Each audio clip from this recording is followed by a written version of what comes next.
तक पहुँचाया जाए कि हमारा टोटली खर्चा 1.5 करोड़ रुपया है कैजुअल की सैलरी का। जो इन्होंने 1.5 अरब बनाकर भेजा वो झूठ है। उन्हें कहे कि इनकी स्लिप्स वगैरह जो पे स्लिप है वो हमारे तक पहुँचाए ताकि हम देखें कि असली फिगर क्या है। सिफरे बढ़ाने से तुम अपनी चोरियां छुपा रहे हो, जो तुमने करप्शन की है तुम उसको छुपा रहे हो।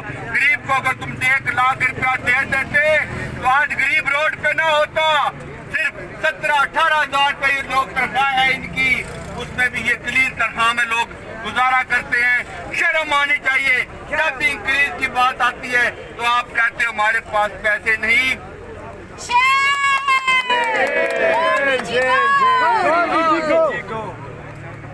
अदारे के मुलाजमों के लिए पैसे लेके आना, उनके मामलात हल करना ये डायरेक्टर का काम है।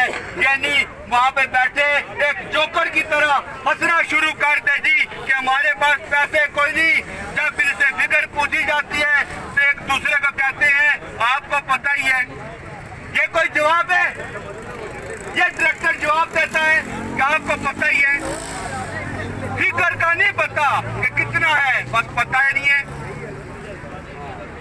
इस तरह मैं ये कहूँगा कि ये आगे हुकूमत को गलत ब्रीफ करते हैं। हमारे मुलाजमीन की 1.5 करोड़ रुपया सैलरी बनती है टोटली। जितने हमारे कैजुअल लोग 749 लोग जो निकाले गए उनकी 1.5 करोड़ रुपया सैलरी है। शर्म आनी चाहिए। आप 1.5 करोड़ के लिए इतनी बेइज्जती सुबह से करवा रहे हैं मगर आपको अभी तक इस चीज का असर नहीं हो रहा। इंशाल्लाह जरूर होगा। सिर्फ हमने फिगर दुरुस्त करने की बात की है कि 1.5 करोड़ को 1.5 अरब रुपए पे ना लेके जाया जाए। अगर आपकी कोई कमियां कोताहियां हैं तो वो आप अपनी पेश करें। हालांकि ये न कहे हमारे पास 1.5 करोड़ के मुलाजम हैं हम इनको नकारें। अभी की जो प्रेस कॉन्फ्रेंस इन्होंने इमरजेंसी तौर पे बिठाई है वो सिर्फ इसलिए बिठाई है कि हम इदारे से या गवर्नमेंट से हम अपनी डिमांड्स बढ़ा सकें और वो अपनी हायरिंग्स वगैरह के जो इश्यूज उनके चलते आ रहे हैं उनको वो छुपाना चाह रहे हैं, हमारा हक दबाना चाह रहे हैं। जबकि निजी इंतजामिया डीजी और मिनिस्टर जो है वो प्रेस कॉन्फ्रेंस करके गलत ब्रीफ कर रहे हैं। जब वो टेबल टॉक पे आएंगे, जब मुज़ाकराती कमेटी जब तश्कील दी जाएगी तो उसमें हम भी टेबल टॉक करेंगे मिनिस्टर शिबली फराज साहब और डीजी अमरीन जान साहिबा से कि टेबल टॉक में क्या पॉजिटिव है क्या नेगेटिव है और जो आप डिमांड कर रही है पैसों की वो अगर आप हमारे इस धरने से पहले का करती तो वो कुछ एक्सेप्टेबल या सोर्सेबल था। लेकिन हम यहाँ अपने हक के लिए खड़े हैं और आप शिबली फराज साहब और डीजी साहबा अपनी पैसों की बात बढ़ाने के लिए गए तो ये भी एक बहुत मिली भगत साजिश है और हम इस साजिश को बिल्कुल भी कामयाब नहीं होने देंगे।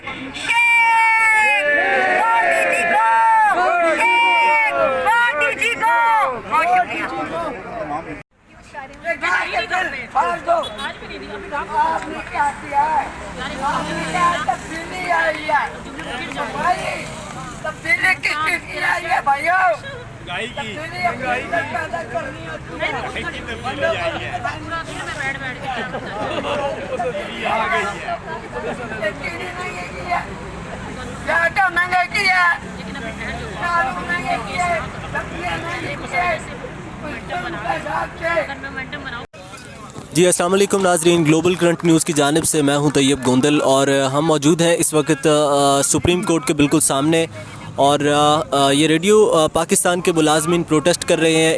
इनके मुतालबात हैं कि इनके कुछ स्टाफ को निकाला गया है जिसकी वजह से ये लोग सारे जमा हुए हैं। तो आइए हम इनमें से कुछ लोगों से बात करते हैं कि इनके क्या मुतालबात हैं और ये लोग क्यों यहाँ प्रोटेस्ट कर रहे हैं। आइए जानते हैं जनाब। मेरे साथ एक भाई मौजूद हैं, इनसे मेरे साथ चौधरी अरशद साहब मौजूद हैं।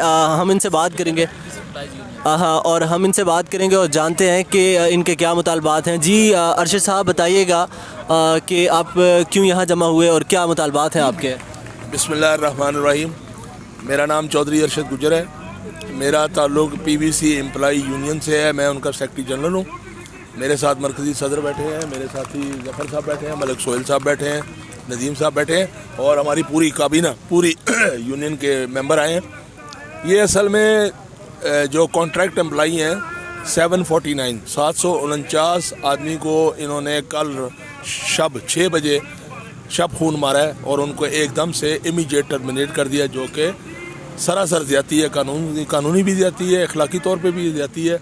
नहीं तो पहले बताया जाता है हमें ये बताया गया था कि हमने तमाम स्टेशन डायरेक्टर रेडियो पाकिस्तान के जो हैं उनको हमने खत लिख दिया कि जो गोस्ट एम्प्लॉई हैं, जो दफ्तर नहीं आते, जो काम नहीं करते, उनको हम निकालेंगे जो रिकमेंडेशन आएगी। जब वो रिकमेंडेशन इनके मुताबिक जो चाहते थे वो फिगर नहीं आई, तो हम भी यूनियन एज ए बतौर यूनियन हम ऐसे बंदे की हमायत नहीं करेंगे जो गोस्ट एम्प्लॉई है, जो दफ्तर नहीं आता। हम कहते हैं पहले इदारा, बाकी सारी चीज़ें बाद में। हम अपने प्राइम मिनिस्टर साहब को ये बताना चाहते हैं, रेडियो पाकिस्तान के एम्प्लॉई जो हैं वो इदारे के लिए पहले हैं, बाकी बातें बाद में। हम किसी ऐसी एम्प्लॉई की हमायत नहीं करते जो दफ्तर ना आए, काम ना करे। नंबर 1, जब इन्होंने ये काम किया तो इन्होंने सबसे पहले अटैक किया आर्टिस्ट के ऊपर। आर्टिस्ट को निकाला, जो कि हमारी दुकानदारी है। आप मीडिया के लोग हैं, आपको भी पता है, जब आपके प्रोग्राम नहीं चलेंगे, ड्रामे नहीं चलेंगे, एडवर्टाइजमेंट कहाँ से आएगी। हमारे भी ये आर्टिस्ट हैं, इन सबसे पहले इन आर्टिस्टों को निकाला गया उनको। और दूसरा ये है 749 इन्होंने शब खून मारा, जिनका बजट इन्होंने खुद बताया है कि तकरीबन 1.5 करोड़ रुपया बनता है महीने का। उस हिसाब से ये बजट आता है, इनका जो सालाना बजट बनता है वो 18 करोड़ समथिंग बनता है। अब आपको मैं बताता चलूँ, आपके मीडिया के तवज्जुह से इमरान खान साहब तक ये हमारी बात पहुँचे, क्योंकि ये राइट फिगर ऊपर तक नहीं दे रही ब्यूरोक्रेसी है ये कि जनाब अली हमारे पास चाइना रेडियो का जो है CRI रेडियो, उससे भी हम एडवर्टाइजमेंट कमाते हैं। जो हमें सालाना आमदन होती है वो 30-40 करोड़ रुपए होती है, तो 45 करोड़ भी होती है, 50 भी हो जाती है। मकसद कहने का ये है कि प्राइम मिनिस्टर साहब, इनका खर्चा तो 20 करोड़ से भी कम है, और आपको ये गलत फिगर दे रहे हैं अरबों रुपए की।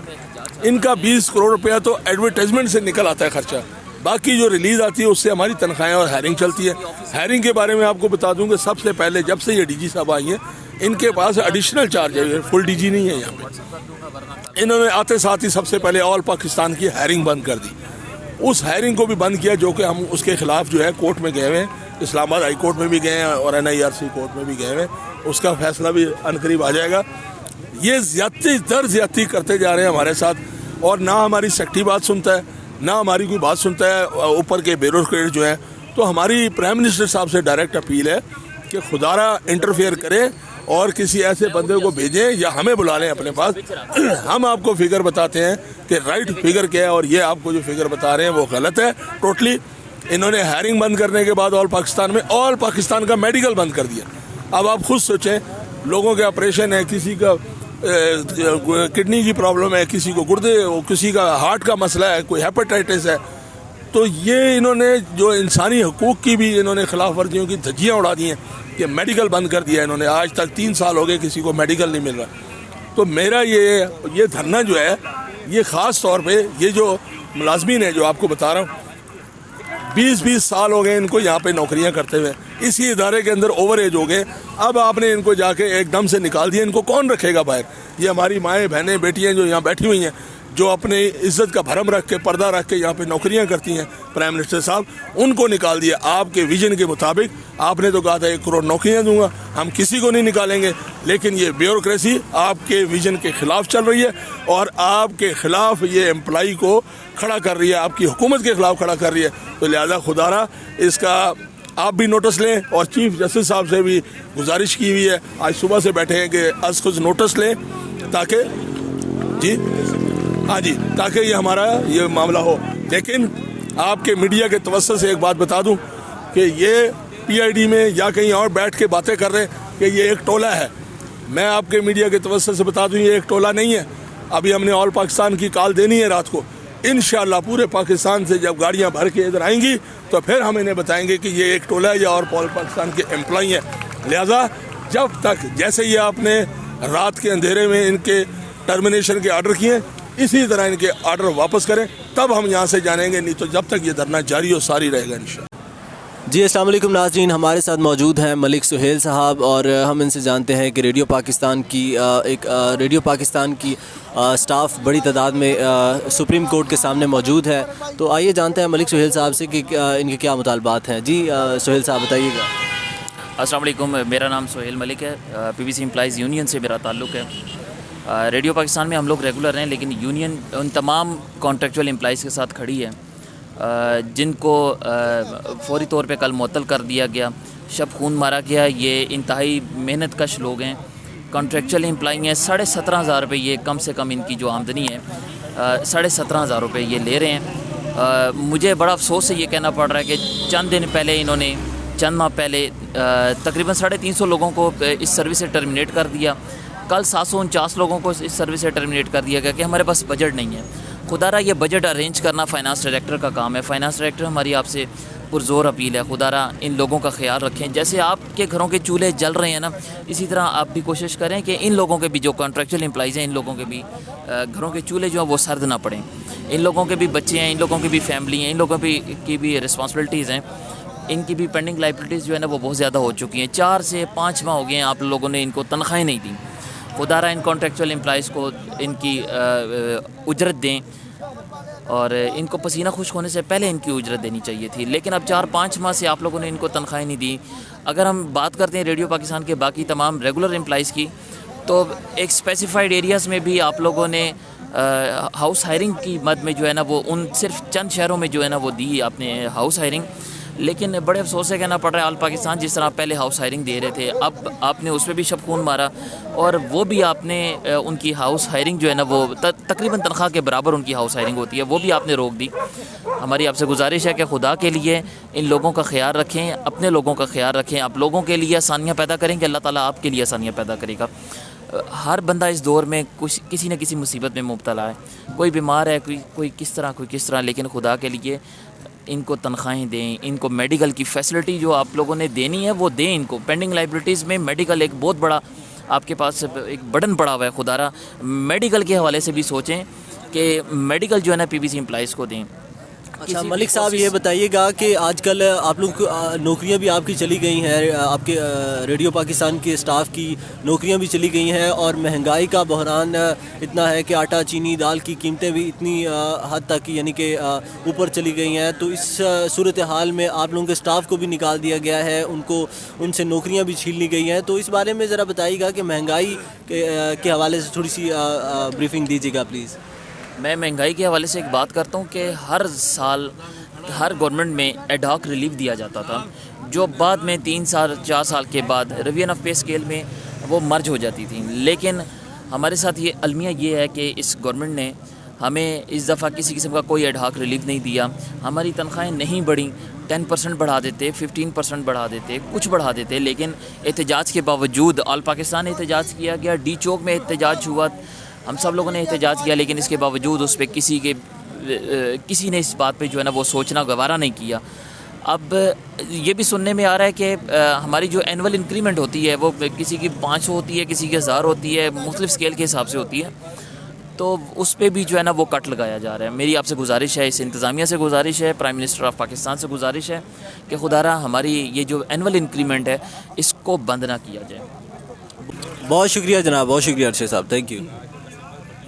जी नाजरीन, आपने सुना अरशद साहब गुफ्तगू कर रहे थे और बता रहे थे कि हमारे साथ क्या ज़्यादतियाँ हुई और किस तरीके से हमें इन लोगों ने टर्मिनेट कर दिया। और जैसा कि आपने सुना कि इनकी उम्रें भी ज़्यादा हो चुकी हैं और इनको ख़वातीन को भी निकाल दिया गया और इस तरीके एक बड़ी तादाद में रेडियो पाकिस्तान से एक अमले को निकाला गया है और इनके मुतालबात हैं कि जब तक इनको वापस इनके मुतालबात अगर नहीं माने जाते तो ये लोग यहाँ से नहीं जाएंगे। बहुत शुक्रिया।